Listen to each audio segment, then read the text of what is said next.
and I spent my final 2 years at the US consulate in Hong Kong, which was great because not only did I get to do a year of non-immigrant visas, but I also spent some time managing the immigrant visa and green card unit.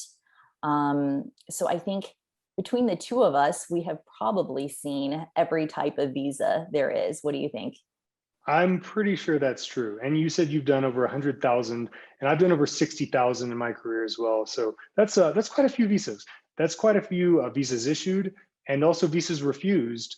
So we've seen the whole gamut in China, in Latin America. There's a whole lot of variety in these, but then you've done that many of them, and you've seen the wide swath of experiences that people have when they're applying for visas, what can happen when they go in, why people get refused, why people get issued. And after doing it for so many years, I don't know if you're familiar. I don't know if we've talked about this, the Malcolm Gladwell's 10,000 hour rule. Mm. Um, he basically talks about, to arrive at expertise or mastery of anything, you need to spend 10,000 hours doing it. And he talks about people, like Beethoven and Mozart and these virtuosos, and how at a young age they arrived at 10,000 hours of, at the piano before they become an expert at it or a master at it, not past an expert, but at a master level. And I added up how many hours I had done doing visas, and it's pushing 10,000 hours. So, I don't want to toot our own horns too much, but we definitely are. We have a very specialized skill set that we have become masters of throughout the course of our careers. Department, all of it doing visas. You actually had some work outside of the consular section, but for me, it was all in visas. I felt like during that time, I just kind of lived and breathed visas. And so it's really interesting that you and I are doing visa consulting work now with Argo, because, the really interesting thing to me is at the time we were visa officers, we had just a few minutes with each person, and we had a lot of additional questions that we couldn't answer. Sometimes we weren't sure exactly what was going on.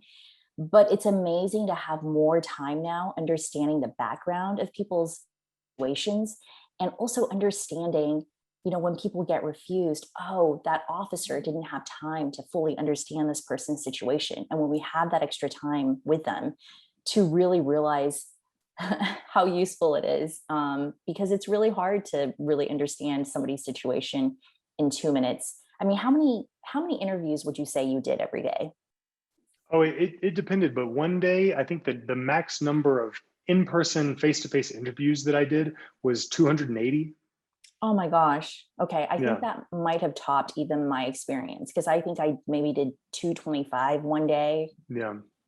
We were doing the normal around the world, the standard is 4 hours of doing these visa interviews each day. And then, when it's really busy, sometimes they might up to 5 or even 6. During the height of the visas that we were processing when I was in Guangzhou, we were doing visa interviews 8 hours a day for some weeks. So yeah, it was intense, and you can only devote a certain amount of time to each one. You're under a lot of pressure as a visa officer to issue or refuse those visas quickly, right? You get limited information. You see the DS-160, the application form. You get to talk to the applicant for a little bit of time. You need to write some notes in the system and hit issue or hit refuse, right? And the boss is staring over your shoulder saying, go, go, move them through, move them through. Some people are bold. Some people are conservative, right? Really cautious. They really don't want to issue a visa to someone, and then it turned out that they used the visa wrong. Other people, like you and me, really want to make sure that people who deserve to get the visa don't get refused unnecessarily, right? But really, it's just all up to the discretion of that one officer. They they get broad authority to make whatever decision they want in that moment, and that's final.